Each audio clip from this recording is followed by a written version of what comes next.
You're listening to the Biz Babes with Soul podcast with your host, Melody Spencer. This is episode 14.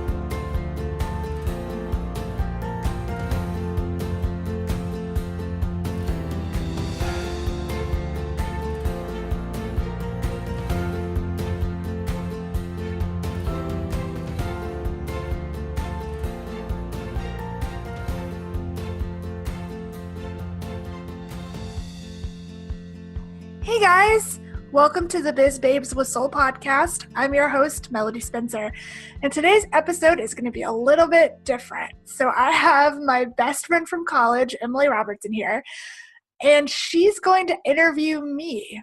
So it's going to be a little different.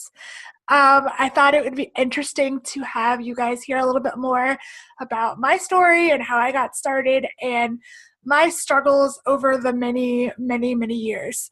So welcome, Emily, my very best friend who I love so much, who's gonna interview me, I guess. Yeah. Hi, guys.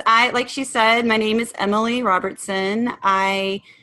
We went to college together, and it doesn't seem like it should be, but it's been way too many years since we were in college. Has it been 16, 17 years? Yeah. Oh my God. That's really weird.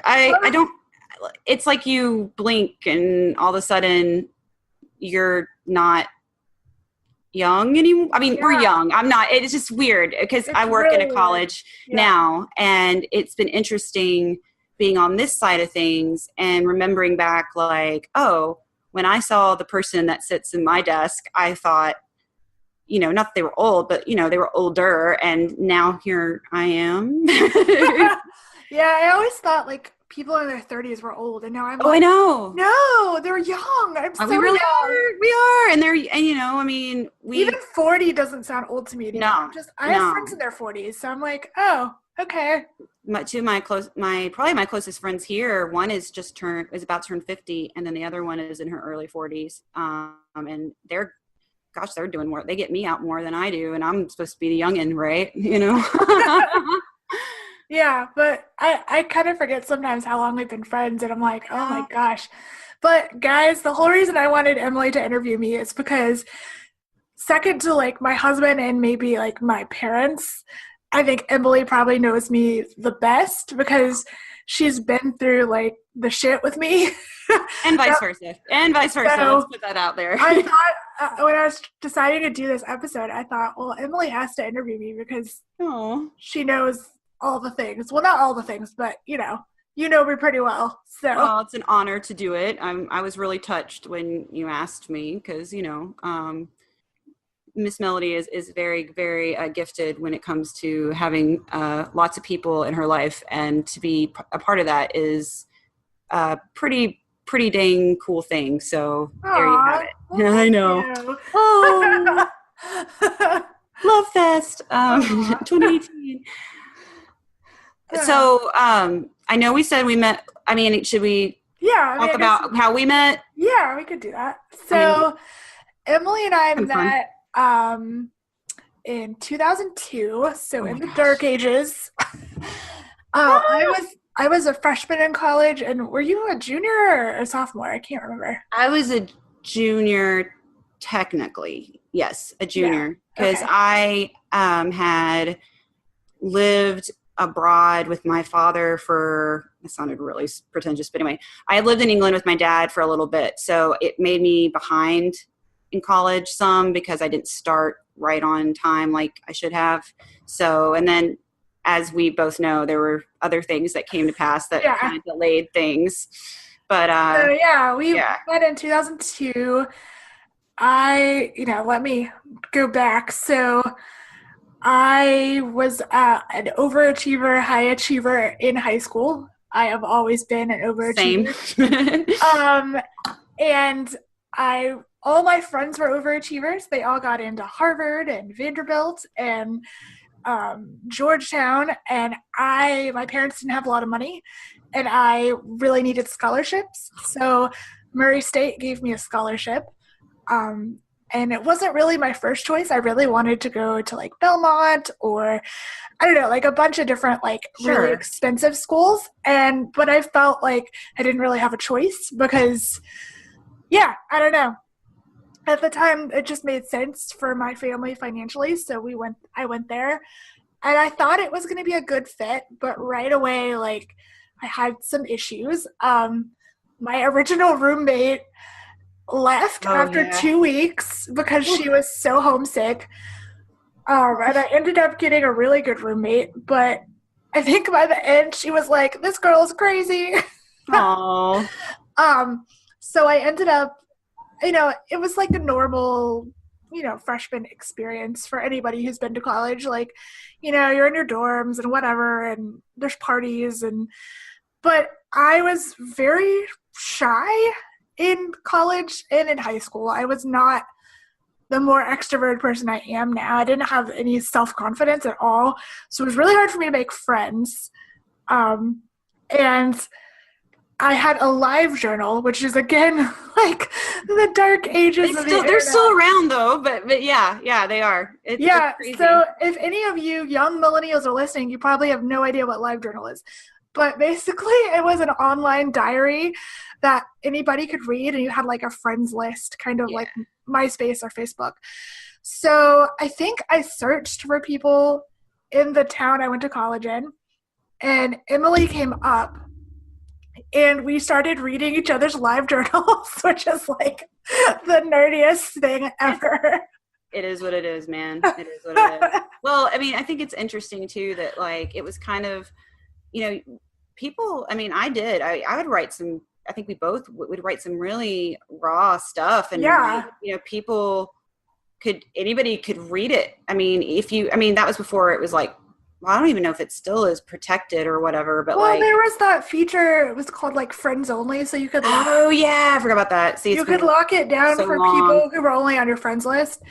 So, but yeah, when I still have archives to it, like that I'll go back and read when I'm just curious sometimes. Yeah. That's some rough stuff, man. Like, you could definitely tell that I was dealing with some shit because it would go between, like, memes of, like, what Fraggle are you? Or it would be like, I'm so depressed I can't get out of bed. Like, there was no in between. Yeah, the surveys and the they were pretty. Yeah, LiveJournal was and I mean, I'm very thankful to it, obviously, because we wouldn't have. I mean, it's funny, we were in the same town, and Murray is not big. It's not big. You stretch the imagination, and I think we had several because you had come by. Because we were actually, your campus, my campus ministry was, we had some people that went to the church that you had family members that went to, and they had met you previously. And I had remembered what are now mutual friends of ours saying, oh yeah, this girl, she's come to visit. She might come by Murray. She might come by MCF. That's the campus ministry, sorry. And I was kind of like, okay, cool, but we never had met. We kept missing each other. And like, I think there were several times we'd gone to different things. Like we both went to a concert, and that was the first entry I remember you commenting on of mine, where I had gone to see, it was John Mayer. I'd gone to see John Mayer in Nashville at the Ryman, and you commented on it and were like, I didn't like it that much. And I was like, oh yeah. And so we started talking. And so we finally connected, and it was really cool because we had a lot in common, and and I think we both were kind of searching for somebody to kind of gel with. Mm-hmm. Yeah. So that was, I mean, I was alluding to it a little bit, but I've definitely realized in my life that my depression and anxiety definitely flares up when I have a big life change, and moving to college is definitely a big life change. And so I did not have very many friends. It was in a place that I wasn't super 100% comfortable with. And it just, I don't know. It just overtook me. And I still feel shame about it now because I again, I am a perfectionist. I am a high achiever, and that was my whole identity in high school. And I felt like I had let down my parents and I had let down myself. Right. And I wish that I could have had someone tell me like, hey, there's a therapist on campus, because I'm sure there was. I mean, and I'm going to be honest with you. There were, but it was not as accessible as it is now, unfortunately. Yeah. I think, obviously, I think you had to be pretty, and you were, and I mean, you were, and unfortunately I was kind of in my own dark phase, part 17 billion, but, I wasn't in therapy either, and that's something that I do think, I hate to say it, but my parents were right about, they kept telling me, you need to go see a counselor, you need to see a counselor. But I don't think they had the services, because there's now like a whole counseling center there. I mean, unless certain things haven't made it get cut, that's neither here nor there. But I mean, they have like places where it's, you can go and see a counselor for free. They have all these services. I mean, it's just a different world now when it comes to that, which I think, and it was just not, and I think maybe it just was not a common thing back when we were, I know of. I mean, and that's, I mean, and my parents both worked there, and my father is vice president of student affairs there. They had like one counselor, I think. Yeah. I think that's one of my biggest regrets is like that, like, I wish that I had just gotten help or had known to ask for help. Right. Or it's hard to know. Yeah. Or to get medication. 'Cause I feel like that probably would have like changed the trajectory of that year, instead of just being just like a lost year of my life, I guess. Right. I mean, not that I regret meeting you, but I do regret the way that year was handled in my life, I guess. But I'm sure everyone doesn't want to hear about this depressing year of my life. No. But, I think it's important that, Yeah. So, long story short, I was very severely depressed, a little suicidal. I ended up failing my freshman year of college and moving back home, and kind of went from there. So, yeah, that's what was my whole first year of college. But, I mean, you took it by the horns and really went for it. I mean, afterwards, it wasn't like you just kind of let it, and that's something you need to be applauded for, because, that's not easy to do, especially when you do feel like you've gotten to that point of, well, what the heck have I done? I think that's something that I've always admired about you, is that you, even though you've had some hard times and they've been rough and they've been dark, but you've also been like, okay, what am I going to do to get out of it eventually? And that's to be commended, because not everybody can do that, Well, I think the way that I eventually just got out of it the first time was I literally ran away. Like, I spent almost a year in a whole other state, far away from my family, and then in other countries, just because I was like, I don't want to deal with this. And that was good, because it was almost like therapy. Sure. Sometimes you need to get out of it.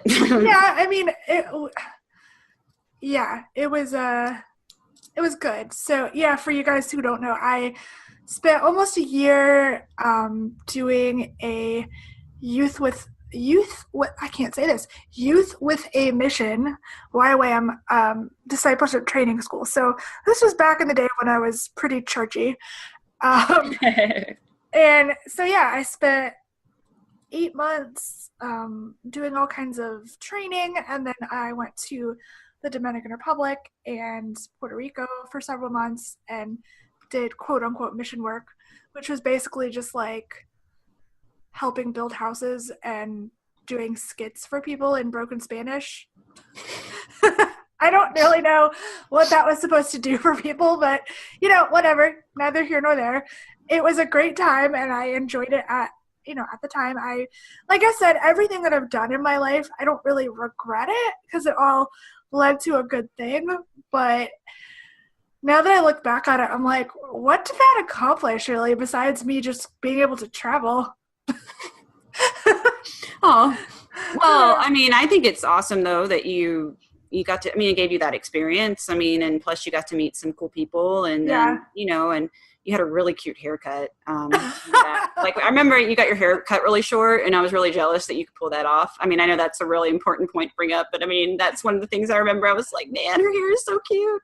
And then I pierced my nose. Oh yeah, you did. That was my big rebellion at 19, was like, I'm going to get my nose pierced. Well, you know, I mean, I got a tattoo and I mean, I didn't regret it, but my parents were not thrilled, to say the least, but you know, it is what it is. And, yeah, but, so, and I know when you switched to go to, cause at first you were taking classes in Charlotte, right? Yeah, I was at the community college. So I pretty much like made up for the year I lost at Murray State and some. Like basically I got my freshman and sophomore years. Like an associate's kind of? Yeah, all done at community college because it's like way cheaper. Smart. So smart. And then I transferred to UNCG. But here's the funny story is that two funny stories.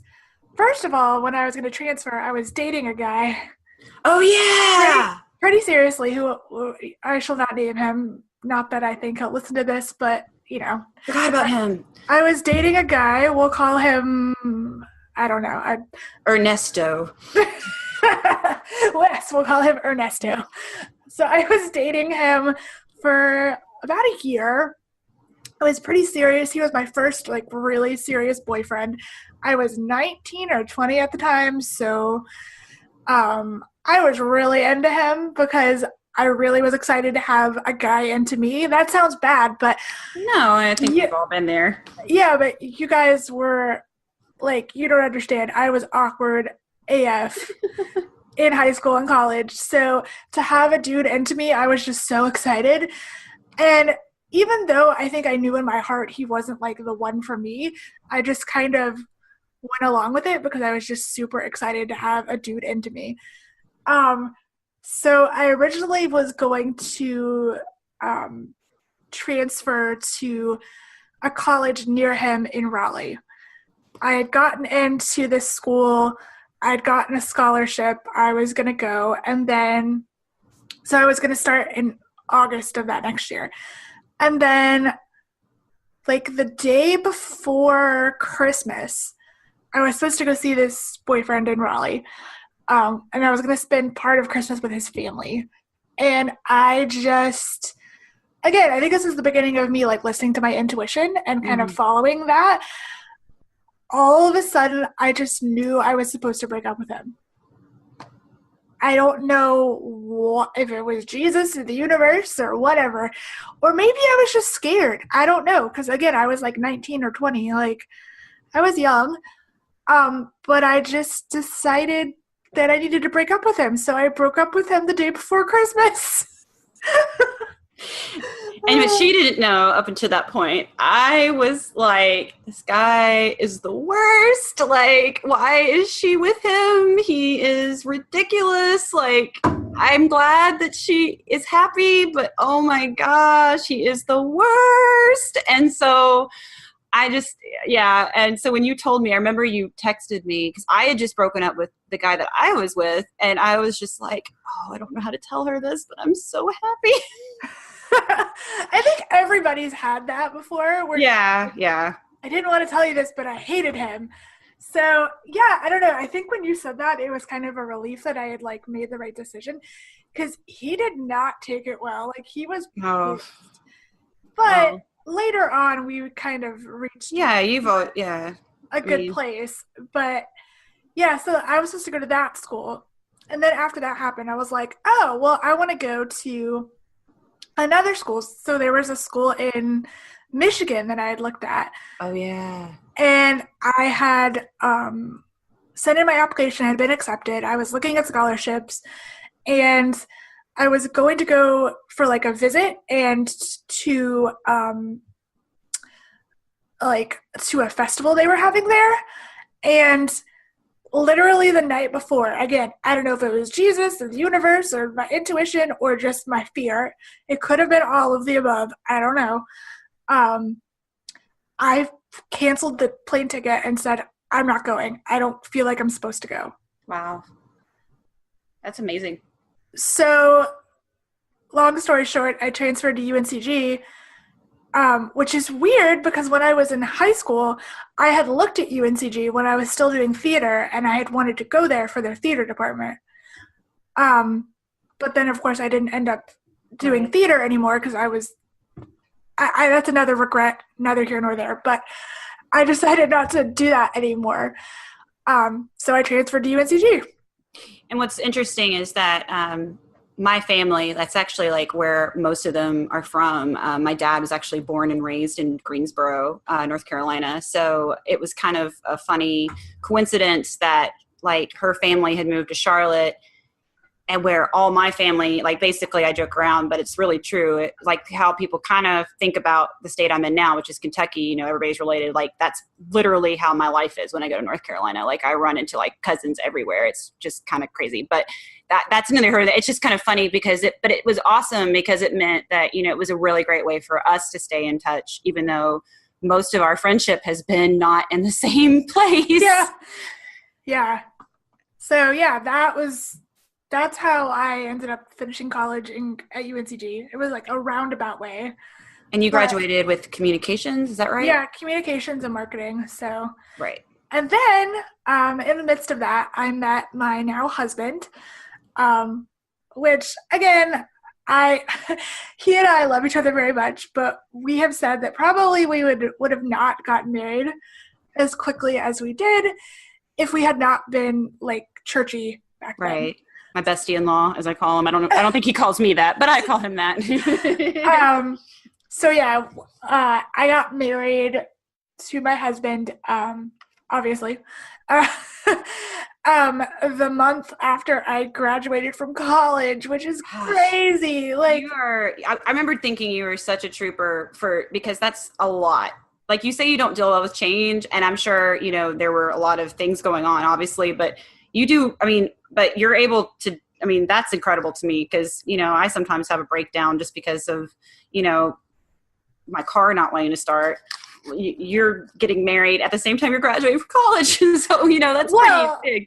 Let me just say, when I think about it now, I'm like, that was pretty stupid. And also, when I meet like 22 and 23-year-olds now, I'm like, you're a baby person. Like, how did anybody say, like, it's cool, you should get married at like 22? No.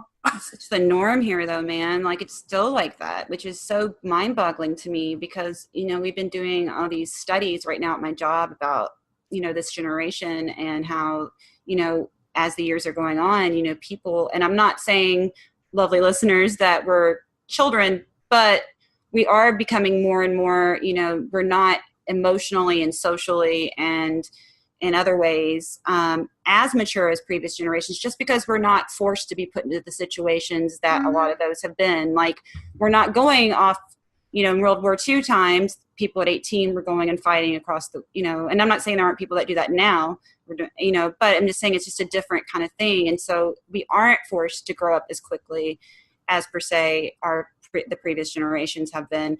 And I think that does kind of lend to now, you know, where, you know, if I'm a 22 or 23-year-old and they were saying all that, I'd be like, no. Yeah, exactly. Like, you don't have the maturity to get married. It's a lot harder than you think.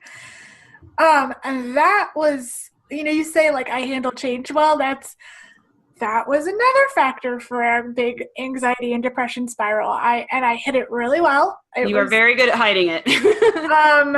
Yeah, pretty much from like right after we go back to from our honeymoon for like 4.5 years, I was pretty severely depressed.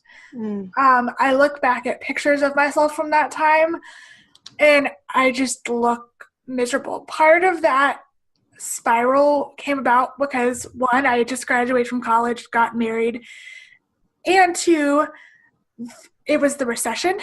Oh, yeah. And there were no jobs. So I literally probably sent in thousands of applications And that's crushing. I mean, I joke around about it, but it's true. It's like, I feel like cover letters and resumes and sending in those job apps and not either hearing anything and here you are like pouring out your soul on these things. And it's like a Horcrux or something like, I mean, I feel like every time I fill one out, like a part of, and then you don't hear anything back. And I get that from their perspective, they're getting all these things, but I mean, it's really hard. It's horrible. It's horrifying. And then I finally did get a job, and it was in retail. Yeah, that was my first job too. Yeah. And I had worked retail before, but I helped open up a store, which was really fun. And then I ended up being like under the managers, like an assistant, which was actually pretty fun. But I hated the retail hours, so I did that for I think 2 years, and then I got another job that ended up being really shitty. I was the like receptionist and assistant to a beauty school. It was like a salon. I've done that too. Yeah, I understand. School, which I liked the free haircuts. That was nice. I know. My hair looked great. My eyebrows were flawless. Great, but I got paid like $8 an hour for some bullshit. And then I quit that job after a year because it was making me miserable. And then I went and worked for a temp agency. And I ended up getting I worked at the temp job for 8 months. Mm-hmm. And then I got a full-time job from another temp job and was there for 2 years, I think. Yeah, 2 years. And then we moved here. Right. And now correct me because sometimes I get muddled. But did you work at a full-time job in Wilmington at all, like outside of what you're doing now? Okay. Yes, I did. I actually had an interview like the day we moved here. Oh, wow. Really? Whew. I don't even know how that happened. But so, yeah, I interviewed for this job. It paid okay compared to what I had made before. Sure. They seemed a little desperate, which probably should have been a red flag. But, I needed a job. So I ended up working for an insurance company as their executive assistant. Again, there were a lot of red flags I probably should have noticed. Like, nobody was happy. There was a big turnover. Sure. My boss Insurance is rough. Really disorganized. Ugh. And it was not a great – and so the agents would be in the building for half the day, and then they'd be out doing house calls the rest of the day. So I was alone in this building by myself all day, which was not great either. Like, it was really boring. And just really lonely. Sure. So everybody that I had made friends with in Wilmington at this point, like, knew that I didn't like my job. And I was sending out applications again. Sure. Didn't hear anything. And at the time, I had a couple friends who were freelancing and doing their own businesses. And they were like, hey, you should just start your own business. You should freelance. And I was like, no. And at the same time, I was helping on the side my friend Joy do marketing for her. So I knew I was good at marketing, but I didn't really have the confidence level to think like I could actually make money doing this as a freelancer until it was February of 2013. Yeah, 2013. My grandmother passed away. Right. And I remember that. I had to leave like literally like the next day. And my boss was fine with that. But she was like, oh, you've got to be home by Monday. And I was like, okay, because they could only find somebody to cover for me for so she died on like a Thursday and I left on a Friday, I think. And it was just like a weekend. Yeah, because I remember because I came up because I wanted to come to the funeral, but I wasn't allowed to because my boss wouldn't let me off. So there was that. And because I knew your family, I knew your grandmother. I mean, not as well as, I wish I could have known her, but I remember us talking because we met up and we went to Olive Garden and we talked about the Olive Garden. And we shared our tales of woe about our mutual, job situations. So yeah, I think at that time I never really thought I was going to be an entrepreneur at all. it was more like so long story short, getting back from the funeral. So I was stuck in airports for a long time because there was a terrible ice storm and snowstorm that was happening in the southeast of the country here in the States. And so basically I didn't get home from that trip until like almost Friday of that week because of travel and being stuck. And so my boss was like livid. She was like, I can't believe you had missed so much work. And I was like, it's my grandmother's fucking funeral. Like, chill. Plus, I mean, you can't fly yourself. You don't have wings. You can't help what the weather is doing. All the airports were closed. Yeah, you can't. How are you going to get there? Yeah. We don't have teleportation, so. That was kind of the breaking point for me is when I got back and they were so pissed about that. And I realized that, like, I'm never going to be respected here. Yeah. Like, my boss, her boss over her came and, like, did, like, an audit of the office or whatever. And he didn't like me for whatever reason. And so she badmouthed me in front of him. Oh, my gosh. And then after he left, she was like, I didn't mean any of it. You know that I just love you and you're the best. And that... between those two things, I was like, I'm done. I'm over it. Good for you. So I talked to my husband and I said, hey, I have a lot of friends who've been saying I could make good money as a freelancer. I think I want to try this and see what happens. And I thought, okay, worst comes to worst, I'll just go back to a regular shitty job. Which is terrible, but it's true. Well, no, I understand. No, I mean, it's not something, I mean, I think, how do I put this?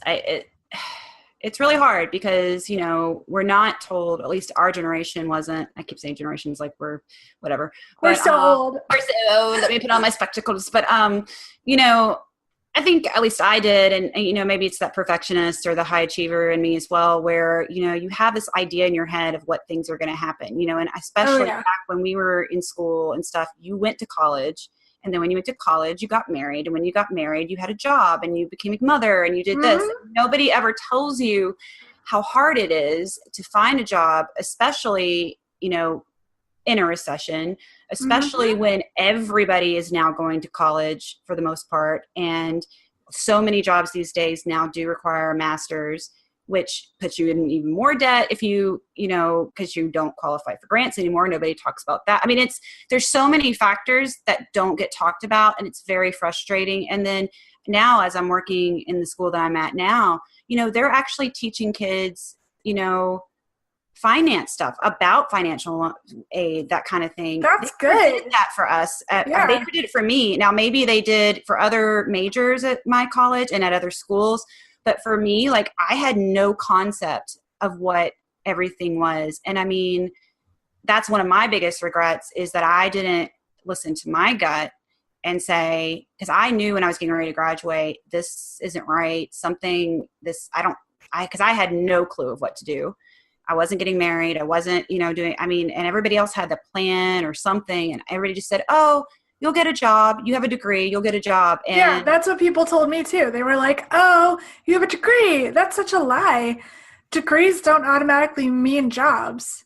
Especially, I mean, I ran into especially the jobs that I think you and I are wanting, you know, or the kind of jobs that we wanted getting out of school. I mean, I was realistic, of course, but I mean, unfortunately, sales is not my forte. And that was most of the jobs that were open in my field. And you know, I wanted to do all these things, but, you know, it's just, and I'm not saying there weren't things that I should have done and should have been more proactive about. That's my story, not yours. But I mean, I'm just saying, you know, that's something I think that is really frustrating. And like you talked about respect. And I mean, that's another thing too, to find a place where you are valued, not just because of being respected. It's really important to be in an environment where you feel that respect and that you feel like you're being encouraged to grow. And even if they do give you constructive criticism, it's not like for a boss to to badmouth you in front of another boss. That's just ridiculous. But the thing is that it's so common. And yeah. You know, with the whole Me Too movement now, like I've realized the many times that men have talked down to me, said creepy things to me, whatever, and I just let it roll off my back because I was like, they're my boss or they're a coworker or whatever. Sure. Like, you can't say that creeps me out or that's offensive. Like, now I think you can, but before there was no standard for that. You couldn't speak up as a woman. It was just, you're supposed to take it. And it's hard as a woman too, because I think women who do get to any kind of level of power, they're so desperate to keep it that they tend to also contribute to that toxic environment, at least in my experience. Well, and when a woman is powerful and speaks up, then she's called a bitch. Right. All right. And I mean, it's hard because, you're so afraid either A, you're going to lose that position. So you don't let yourself be vulnerable to other people. And can be hard, or you go too far the other way. It's a delicate balance. And I mean, I'm sure, that's something, I mean, how has that, well, I mean, maybe we're getting ahead of ourselves, but I guess I'm interested to hear, like, I know you primarily work with women, but I mean, how does that work with your job now? Yeah, I was working, so I guess backtrack. When I first started my freelancing business, I was doing literally all the things. Okay. So I was doing social media management, blog writing, email sequences, like really, like I thought it was better to be a jack of all trades. Sure. And work with anybody who would literally pay me. Like I was just like, you want to pay me? Cool. Awesome. Let's do it. And I think that's okay to do when you first start out. Sure. But once I got some credibility, it kind of felt like I wasn't respecting myself and I wasn't showing people my worth because it comes back to me not believing in myself. And I've always had imposter syndrome. Sure. It's even worse now because as your own boss, it's really, you don't get people who give you that applause and that those words of affirmation basically that much because you don't have coworkers and a boss over you. So I really struggled with that. And so I literally worked with anybody for so long. And I have encountered really creepy, weird clients. I've been on calls with companies where I realize everyone is a man on this call except me, and they're talking over me, and they aren't respecting my ideas at all. Sure. Even though I'm technically the quote-unquote expert in the room, they think like, oh, that's just her little idea. I've had people call me sweetheart, honey, darling, people who don't know me. That's not okay. You're my client, or I'm working on a contract basis for your company. That's not okay. That's creepy. Sure. No, I hear you. No, that's funny that you said that because my mom, she came to visit this weekend and we were talking and she had to go meet with the superintendent of a school. And my mom has been in her position for like almost 30 years and she has her master's and all this stuff. And the superintendent, a very nice man apparently, but he kept calling her hun and sweetie. And my mom said to me, that's just not, it wasn't cool. But she was like, I didn't know how to say to him, there was no, and I just said, but Mom, he sadly in some ways thinks that that's just how you talk to a woman. Mm-hmm. And especially, I mean, my mom is a professional. She's, and then he did it to her boss. And I mean, her boss has a doctorate, I think is more educated than he is, has more experience than he is. And he's calling her hun and sweet pea and stuff like that. And that's just not, I was totally blown away by that. Like, it's amazing to me that and I guess, like you said, the Me Too movement is really shining a light on that. But it's just amazing to me how ingrained that is into the world where that is acceptable. That is the norm. That is, oh, they don't know any better. Well, let's make it so they know any better, Well, and I thought I wouldn't have to deal with that anymore. How, like, Really? being a freelancer and being owning my own business, I thought, no, that's a thing of the past. And I realized that no, those people are still out there. They're still weirdos and creepy dudes, and people are going to talk down to me. So, long story short, basically last year I decided to totally revamp my brand, revamp my services. I only do Facebook ads and digital marketing strategy now, and I only work with women. But I say primarily because I do have some male clients, but I'm very picky about who I work with. In terms of everyone, I need to feel like I'm energetically matched with the client. That sounds really wooey and weird, but it's true. Like, I want to be on the same wavelength. I want to know that they fully respect me and trust me, and that because they're paying a lot of money to work with me, but I want them to feel comfortable, and I want to feel like I'm comfortable with them, and they're not going to be a pain in the ass or like a bad client, because I've definitely had those people. Sure. Well, and I'm sure too, like in order to do, I mean, maybe I'm off here, but I mean, do you feel like that's how you're able to do the best job possible, is that if you guys connect? Because if you didn't really connect with them or jive with them, it would be difficult, I would think, to market them. Is that? Yeah, because part of what makes me different is that I feel like a lot of marketing now is very male driven, and it's very much about like sales and like do the like hustle, making the hustle and the grind, and like it's very like pushy. And since I primarily work with female like yoga teachers and meditation teachers and coaches and therapists and stuff, I say your brand is you, your story is you, and you need to show that in your marketing. So it's very heart-centered, it's very like story-centered, and not very many people are doing that. And there's hardly any women in the Facebook ads world. Wow. And I didn't know that. That's really interesting. So yeah, when you look up Facebook ads or people who do Facebook ads, it's almost all what I call the marketing bros. They're all like kind of douchey, and they're like, hey, what's up, guys? Look at my new funnel, and like, I don't know. I'm over here drinking my cold brew, I don't know. I mean, I like a cold brew. I'm not going to say anything. I respect those dudes. Like, sure. I like some of them, but that's just not me. I'm not that person. I want to connect with people on a deeper, more like heart-centered level.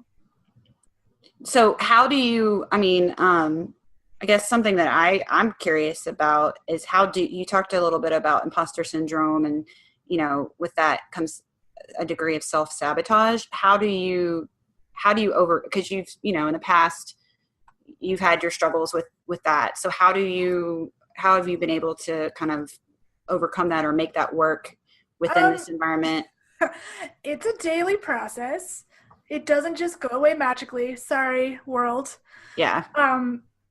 Honestly, the best thing I've ever done for myself, well, two of the best things, is therapy. Yes.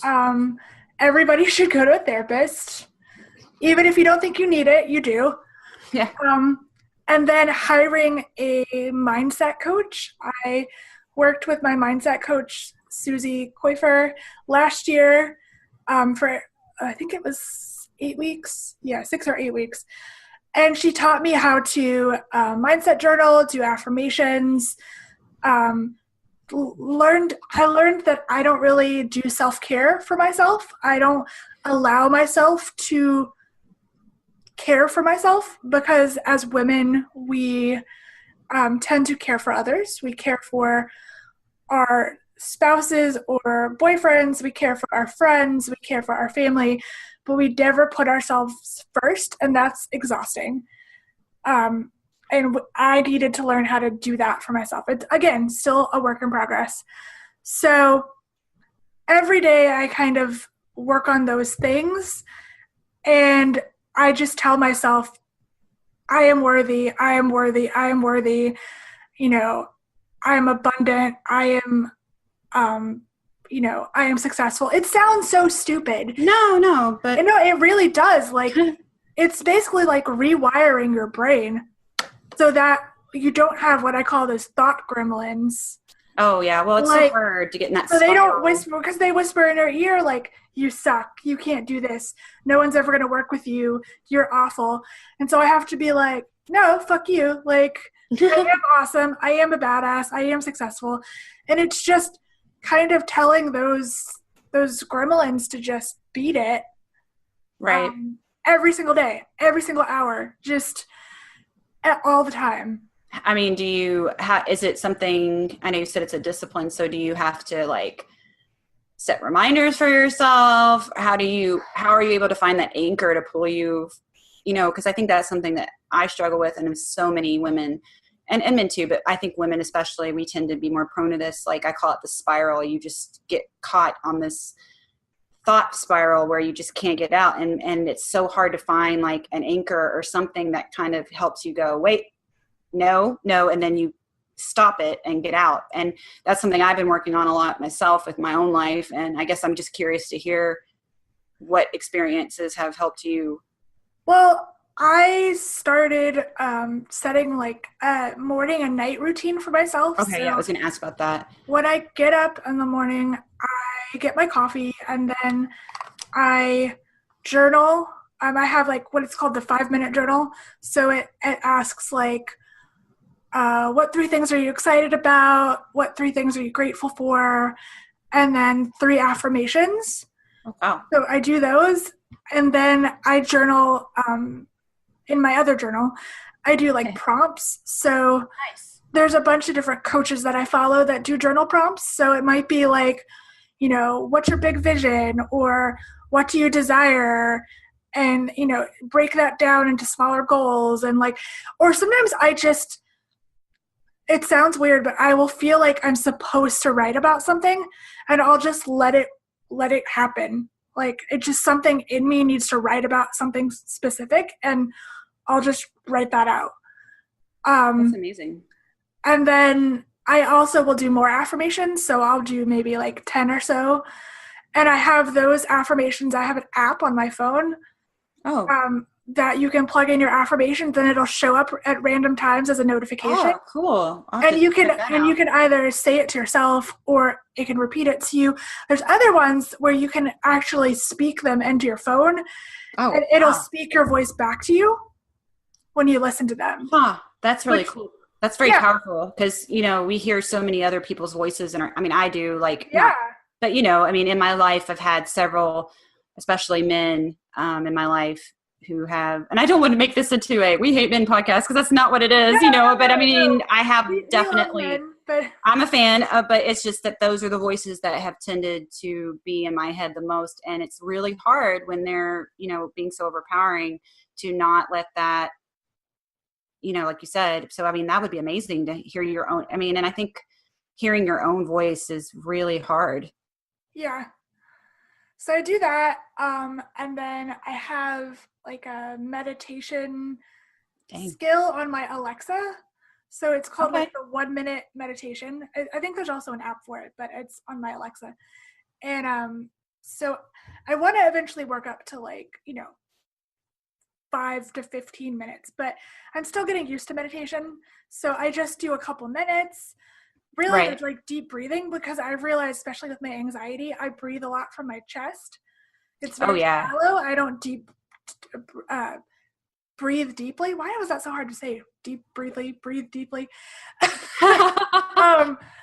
So I've been trying to make myself just be blank in my mind, because so I'm not like anxiety looping, and I breathe for a few minutes. And then sometimes, depending on the time I have, I love doing EFT tapping. Oh, okay. Have you ever tried that before? I don't think I have. Yeah. So there's a really good YouTube channel that my coach turned me on to. His name is Brad Yates, and he has literally a YouTube tapping video for like everything, for success, for stress, for anxiety, for depression, like whatever. And he'll show you how to do it. So tapping is like a way to, it releases like, I want to say cortisol or some kind of something in your brain to help alleviate and get rid of those stressors. I know I'm not explaining it correctly. No, but it sounds like so fascinating because, I mean, and I don't. So you basically tap on like pressure points. So like, oh wow, like over your eyes, beside like your ears, under your nose, like under your collarbone, under your armpits, on top of your head. I don't know. It's the first time I heard of it, I thought it was crazy town. Like, I was like, what? This is so stupid. But it literally helps rewire your brain and release those feelings. Well, I mean, I'm not, as someone who has, gone from one end to the other when it comes to these kind of things, I think we can all, if it works, then hey. And sometimes, people underestimate the power of, touch and how those simple things really do work. I mean, and I'm just glad that you got turned on to it, and I'm excited to try it myself. I'm going to have to Google that stuff. Yeah, I'll send you a link to his YouTube channel. Yeah. But so yeah, I do that. And then I start my day usually. And sometimes I do more of that stuff, less of that stuff. It kind of depends on the day, but that's how I really kind of help deal with like imposter syndrome and comparisonitis and all that. It's still a daily struggle. There's still days where I'm like, another thing I don't do is I try not to look at my phone until after I'm done with all that. Gosh, hallelujah to that. That's so hard. Because when I look at my phone during this, when I get like distracted, sure, I will scroll through all these groups and all these people, and I'll be like, oh, she's doing better than me. Oh, she's charging more than me. She's charging less than me. Or like, I'll just get stressed and I'll get caught up in my head. And then it's like, oh shit. Like, and then it's just a bad way to start your day. No, you're right. I mean, and I am so guilty because I know that's what, I used to get up and do yoga in the mornings and other things like that, but it's like now I find myself getting on my phone just so much. And it really is. It's so hard to not let the phone and apps and all that stuff, even though it's great to be in terms of connected with others, but like I let it completely sometimes sabotage my own thinking, because I'll just start thinking, oh, well, their lives are so together. They have this, I'm such a screw up. I mean, it's kept, and it really is damaging. So I think that's really true, especially if you have a business that you're trying to market, and then it's, and you've said that there's other groups and stuff, and it's hard when you go on there and see them and they're doing these things and you're just like, so that's really smart. I'm in so many like Facebook groups for Me too. entrepreneurs and so many pages, and it gets really overwhelming, and it also feels really insular. Like I feel like most people would not understand or care or like be stressed out by this world, but it feels like literally everybody is a coach or a consultant or whatever. Sure. And that part of my brain, the thought gremlin, is like, oh, you're never going to be as good as this girl, or you're never going to make good money or whatever. Even though I've seen success, it's hard to sometimes like not compare yourself to those people, because in that world there's all these women who are saying, I just quit my job and I've already made $10,000. And I have found that most of those people are lying. I literally had a girl in one of the groups. She was complaining about Facebook ads. And so I was like, oh, I'll message you and I can see if I can help you. And I answered a couple of her questions. And then I told her my pricing, and she said, well, you're too expensive. And I said, okay, that's fine. Not everybody can afford me. Good luck to you. Have a great day. Literally the next day, she posted in that same group that she was amazing at Facebook ads and that people should hire her. Oh, wow. So that's the kind of world that we're dealing with. A lot of people are inflating their experience and their profiles to make themselves look successful, but they literally have never had a client. Or wow. It's just the world of social media.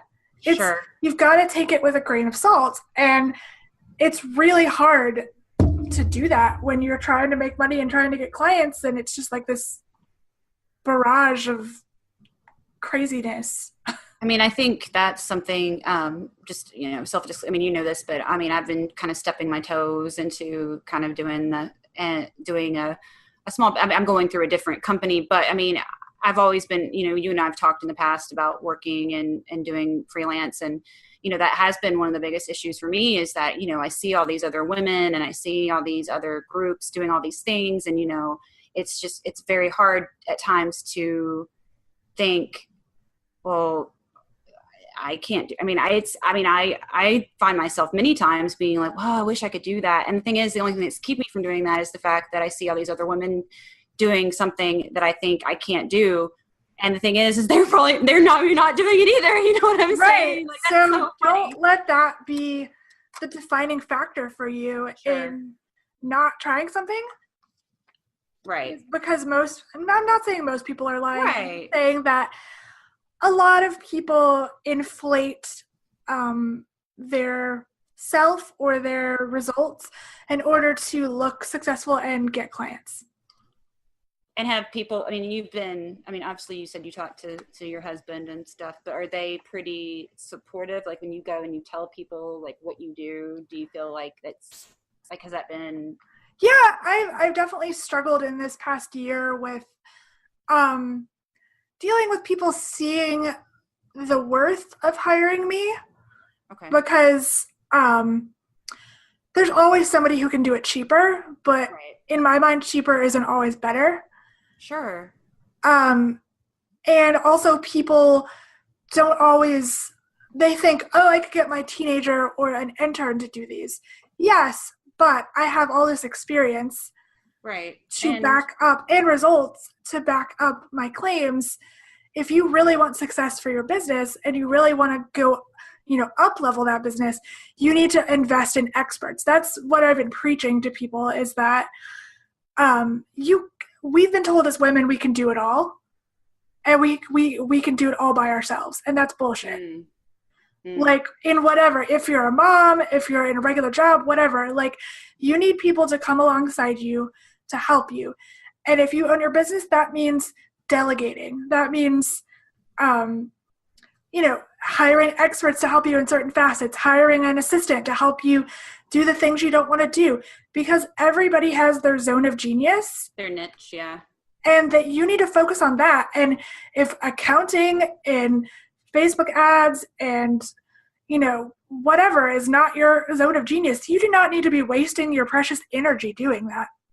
I think that's something that a lot of people they don't realize with this kind of thing is how multifaceted it is, and how, you had said, at first you start out doing kind of a jack of all trades type thing, but like, there's just, there are different things within it. And, I think too, they seem to think, oh, you're just posting stuff on Facebook, yes, posting stuff on Twitter. It's not that hard, but it's a lot more than that. And I'm finding that out just with the small things that I'm doing. And even though it takes up a lot of time, it's not just this little, and, cause people are, when I tell them, they're like, oh, that's gotta be super, super easy. And I'm just like, and I can't imagine what it would be like if I was doing something like what you're doing, especially when you were starting out and you were doing a little bit of everything. I imagine that can lead to burnout pretty quickly. So yeah, I was literally, because I was taking anything and everything. Yeah. To make good money, I was working like 80 hours a week. Oh, wow. So what kind of advice do you have for people when they're first starting out? Then should they get with a mindset coach immediately? Should they, what do you think is better? I wish that I had a business and mindset coach right away. I wish that I had. I know most people can't afford that, but like I said with hiring experts, it's the same kind of thing. Sometimes you just need to find a way to pay for it because it is 100% worth it. Every time I've hired a coach or an expert, it has come back to me tenfold. Sure. You get what you pay for. Yeah. So Yeah, there's so many like newbie coaches out there that if you can't afford somebody who's like $10,000 or whatever, you can find somebody that will probably work with your budget. Right. But yeah, hire somebody who knows more than you, because that's going to really help you see your worth, see what you're good at, clarify your messaging, get you off on the right foot. Otherwise, you're going to make all these mistakes like I did. Like, I was working 80 hours a week. I was making like peanuts working 80 hours a week, you know? I had no boundaries with work and life. I had no self-worth about how much I charged. And I worked really, really hard. And at one point, I was like, should I just go back to a regular job? Because at least I would make consistent money. Sure. And it wasn't until last year when I worked with that mindset coach that I realized, no, these are the things I really love doing. I just need to refocus that energy and refocus like the way I do business and life. It's really, I mean, I know myself just watching, I mean, I've seen over this past year, especially just a huge change. Just, I mean, I can feel it kind of radiating off the computer screen in a way, which I don't know if that's just completely weird, but I mean, there's just, and like you said about pictures and stuff, I can just tell, you know, like when you smile, I see it in your eyes now, and not just, you know, I mean, and that's something lately that I've been really, maybe it's because I'm finally getting open to that, but I mean, to really realize that, you know, that those kind of moments and that self-care that you were talking about, because self-care, you know, can get kind of, you know, misconstrued. I mean, a lot of times people will be like, oh, you're just being selfish. And it's not selfish to take care of yourself.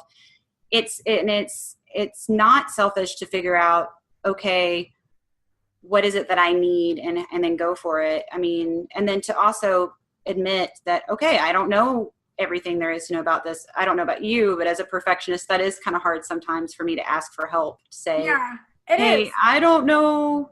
Even coming to you sometimes, like, you know, with stuff like I was embarrassed earlier because I wasn't for sure about how to make Zoom work. And I mean, that's dumb. You're like my best friend, but I don't want you to think I'm this Dumbo, and you don't care. Like, you know, yeah. I mean, I've never used it before. Why would I know everything immediately? You know, but because I'm a perfectionist, I'm supposed to just magically know everything. Yeah. Yeah. I think the most freeing thing for me was, one of the coaches I worked with the last couple months. I worked with a money mindset coach, and she helped me realize that, like, I was putting certain people on pedestals, and I was like, oh, I'm going to be like that. I'm going to be that person. Or like, when I get to this certain amount of money, I'll be happy. Or when I work with a certain person, I'll be happy. And she was like, you're never going to be happy until you're happy with yourself. And I was like, damn. Yeah, you're right. It's because I just, for so long it's been like, okay, when I get to $10,000 a month, I'll be happy. And I think I won't be, because I don't know how to say, like, okay, I love myself or whatever. Even though I'm getting there, like the other day I had a very profound weekend, I would say. Like I went to a concert that just like made my soul sing, and I just felt so happy. And then I had lunch with my mom, and we had like a really healing conversation. Oh, that's wonderful. And I don't know, I just felt like I fucking love myself. Like I said that in the mirror. Like I was like, I love my life. I love myself. And I don't think I had ever said that to myself before. That's a really beautiful thing right there. And I told my coach that, and she was like, do you realize that people take like their whole life to get to that point sometimes? Yeah. I don't even know what that would be like. And I don't even like, again, that as soon as that came, it went.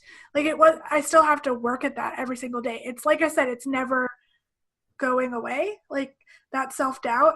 Sure. But it's my hope that I can say that to myself every day, and I will eventually fully feel it and believe it. Right. Oh no, I mean, and it's making a difference. I mean, like I said, I can tell, I'm sure others can tell, like it sounds like, you know, your parents, and I'm sure your husband, and then plus your clients. I mean, I think that makes a difference too with your clients. If you're happy with yourself and believing in yourself, you're going to be able to do the kind of work that they need, because if you're constantly, you know, doubting yourself during it, I mean, that's going to be really hard Yeah. to do the kind of work that you're trying to do. Yeah, I mean, again, it's still a work in progress. Like, I had lunch with a Sure. friend on Friday, and I was talking about my biggest struggle right now, which is people get really excited to work with me. I have a call with them, and then they ghost me. Oh, They will be like, yeah, and I'm like, okay, I'm going to send you the invoice and the contract, and then I never hear from them. that would be, I mean, and I'm probably guilty of doing that with people myself, because it's more of the, when it becomes about money, especially, again, I know, it's what you pay for, but I know, like, you tend to get really scared when it's like the real deal, even though it's a good thing, Yeah. I mean, and then there's just people that are not great, but I do think there are people out there that sincerely are excited, and then they just kind of they talk themselves out of it, probably. Yeah, I mean, and it's so easy to do, and I guess so. How do you deal with that? So my friend, she's pretty intuitive, and she felt that I was energetically blocking them somehow because I didn't fully believe in myself, and I think I would agree with that. I've had people tell me that many, many times, and I also have trouble receiving. Like, I have trouble receiving compliments, receiving money. Oh, so hard. So yeah, so I need to spend some time journaling on that and trying to like figure that out. And actually, one of the groups I'm in, this is going to sound a little macabre, but they said that I should write down all my old stories. So stories meaning like the lies that people or I've told myself over the years about myself. And then I should have a funeral for that old self. So I should burn them and say, those stories are no more. And this is who I am. That's powerful. And I think I'm going to do that because I feel like that would shift something energetically. Not to be too wooey, but like I do believe that there is something spiritual about that. Like you just say, this is done. This is over. I'm not walking back into that. Well, I think for any faith, system does want you to recognize that the past is the past, and, the whole concept of, you're throwing off your old self and all that is very powerful. And I think, that sounds, I'm amazed, to write out all those things, I guess, but not allowing yourself to get stuck. I think that's been a hard thing for me when I write things down that I'm really sad about. It's hard not to get stuck back in those feelings, but then to go, okay, those are done. And then to burn them is a really powerful, transformative thing. So yeah, I know, I agree with you on that. And then I'm being very inspired right now. No, and then I would say after that, well, one of the things that I do at least once a month is write out my big vision, like what I want my life to look like. Mm-hmm. To like every single detail, like, because I really do believe in the power of manifestation. Again, it's a little crazy sounding, but I think if you put your energy towards something, you can make things happen, and you can, I don't know. So write out your big vision, tell the world what you want, and like put your energy towards that. And once you've gotten rid of those old stories, write down the things that you want to believe and act like they're already happening. Wow. Like, I feel like I'm getting, I don't know about you. I'm feeling very much like I have a lot of things that I'm like writing down fiercely, all these things. Like, I'm going to be like, okay, check this out and check this out. I mean, it's incredible. And I'm kind of, it's very, like I said, it's been really cool to see over the past year, just the transformation. And then also, I've listened to some of the ones that you've posted of this podcast. And it's been really cool to hear, you and interacting with these other entrepreneurs. It's just, knowing now too, that there's so, few allowed to be out there, as, because, I follow people on Facebook and I'm constantly getting ads. So I just never knew I never knew that, that women were not able to have those jobs as much. And so the fact that you guys are like breaking through with that is really amazing. Yeah, it's not like a break. Well, it's not like they're not allowed to. It's just, I think women find it hard to break into that, like that. Is it like a glass ceiling kind of thing? Kind of a broy world. Gotcha.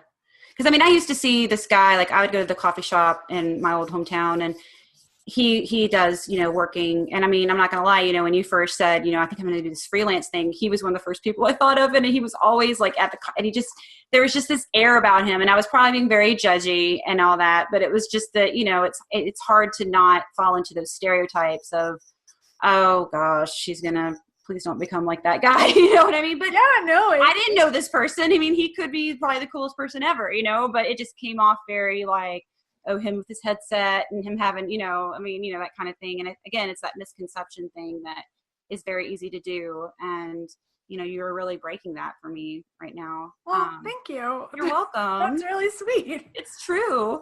So what are you like right now? Like, do you have like any like set plan for what you're kind of wanting to see accomplished? I know you said you're going to like, I guess I'm asking like future wise or how you go for that.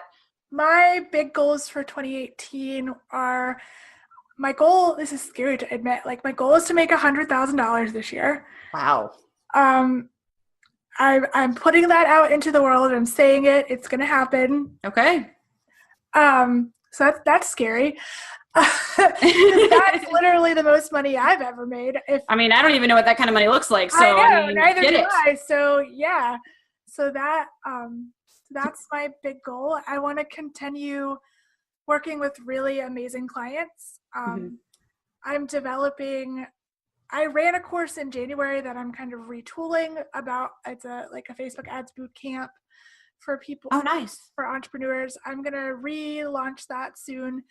And then I'm also working on a collaboration course with Emily Stoker, who was the first interview on this podcast. Okay. She's a YouTube video content creator. And so she and I are going to do a course about how to utilize a radical honesty in your Facebook posts and YouTube videos, and then turn those into a way to connect with your ideal audience, and then ultimately sell or, whatever your end goal is. Wow. That's really neat. So yeah, we're working on that right now. And I also have some really cool, I'm going to a big mastermind retreat with the coach that I'm working with, Cassie Howard, in June. But probably by the time this airs, I will have already been to that. So I'm excited for that and to connect with other entrepreneurs face-to-face, other female entrepreneurs in a very intimate space. There's only going to be 10 of us. Oh, so, wow. So we're going to get to work with her one-on-one for 7 hours each day. And she makes over $1 million each year. So, okay. So she knows her shit, basically. Wow. And she's going to help us come up with new ways to make consistent money. So that's really exciting. Amazing. That's So amazing. those are my big goals for the year. As far as overall, our end goal is eventually I want to retire my husband so he can work with me full time. And I want to build up a team so I'm not doing all the work. I just want to be the person that talks directly to the clients and does their strategy. And then my team would do all the nitty gritty. And then eventually we want to move abroad and travel full time and probably live in Thailand. Nice. So yeah, those are my big visions. That's amazing though. No, I don't know about everybody else, but I feel like my brain has learned very much. And I've known you a long time. Granted, we don't get to, I think the cool thing about our friendship has always been though that, when we do get together, we're able to reconnect pretty quickly. And that's not something you get to have every day, but also, I'm going over everything I've learned, and then just reliving a little bit of the past has been pretty cool. It's kind of cool how far you can come. You don't realize it until you actually sit down and talk about it. Yeah, it's true. And I was telling my husband last night that when I think about where I thought I would be at this age and this year, oh gosh, this is not at all where I thought I would be. Yeah. But I'm so glad that I'm here. And I'm so thankful that the God or the universe or whatever, like, brought me to where I am, and I'm not doing what I thought I would be doing when I'm 34. Like, Right. Because I really thought that I would probably be a mom and have a couple kids, and, you know, we'd be living in Greensboro and we'd have a nice big house, and like that was the norm, and that's where I thought I would be. And thank God, not that there's anything wrong with being a mom. Right. But thank God that I was able to, like, take a different path, even though it doesn't look like everybody else. I'm so much happier than I probably would have been. Well, I mean, that's the thing, you know, it's there's nothing wrong with that life. It's just, it wasn't the life that's best for you, and you're living your best, you know, the goal is to try to live your best life, you know. And yeah, which is exactly what I told my coach the other day. I was like, I'm having an Oprah year. Like, I'm living my best life. Like, I'm trying to do all my things. Does that mean you're going to give me a car? Because that would be really cool. I don't have Oprah money. But yeah, I know. I'm teasing because, no, I was joking around the other day and I said, honestly, you know, because, you know, it's so funny how things change. You know, when you're younger, you think, oh, I want all these, you know, this and this and this. And I'm like, I just want to pay off the rest of my life. Right. I just want to have a car that doesn't break it down when I try to turn it on. Like, you know, I'm real simple here, folks. I mean, you know. I think that's all of us. I mean, maybe not all of us, but like, I don't, like, somebody I was working with was asking me, like, well, what do you want that money to do for you? And I was like, well, because my money mindset coach said, like, money is energy and you have to, like, direct it. So you need to tell money what you want to do with it. And for me, like, I've never cared that much about money, but I want to have that money so I can give generously, so I can pay off debts, so I can help friends and family, so I can be financially free and not have to worry. I mean, I totally hear you on that. That's amazing. But yeah, I had never thought about that like money is energy and you have to direct it. Well, I do think, you know, money, I mean, they say, you know, money is, you know, power, but I think in a way, yeah, you're right. I like the energy because, you know, it can be negative or positive, that you have to be able to, but taking charge of that and not letting it be in charge of you, which I think is really easy to do these days. I know I fall into that trap a lot where I'm just constantly getting down because it's just like, it's never enough. It's never enough. And the thing is that, you know, it's changing that mindset again. So that's really cool. I mean, another thing, I'm adding that down. I'm writing this down too. Everybody, I should tell everybody, I'm like, at this point, please pick up your pencil and write this down. We'll provide a PDF workbook. Hey, there you go. Well, I guess we should wrap it up since I don't even know how long we've been talking. I know. I hope I was thinking here, it's like, good Lord, I bet they're like, who is this girl? Shut up. No, but I have loved this. And I know. I loved it too. I've learned so much. I hope that people get something out of it and that they enjoy our inane ramblings of two best friends that have known each other close to 20 years. Yes. I mean, I have, it was an honor. And then also, I mean, I've learned a lot. I mean, I have a lot to think about. So I'm sure if those out there are probably, you know, going to learn a lot too. And if they're wherever they are in their journey with this, I mean, I know myself, I had never really known much about mindset coaching and stuff until you had suggested it to me and a lot of things, you know, because that's just not something that had ever been brought to my attention. And now I'm trying to figure out a way to do it. So, I mean, I appreciate that. And so I'm sure others could totally. Yeah, 100%. If I leave you with nothing else, people, there you go. Do mindset work, find a mindset coach because it will change your whole life. Definitely. I mean, yeah. And, well, thank you for having me. I feel like, you know, others are, you know, have all these things, but, you know, thank you for having me. And you know, you're one of my, I'm just very thankful for you. And I hope you have, thank you. I'm rambling now. I'm rambling on a ramble. So there you go. Well, thank you. And thank you guys for listening. And I hope you enjoy it. And let me know if you have any comments or questions. Thanks. Bye guys. Thank you for joining me for the Biz Babes with Soul podcast. Don't forget to like, subscribe, and share with your friends. To learn more about me, Melody Spencer, and the show, please visit swiftlysocial.com.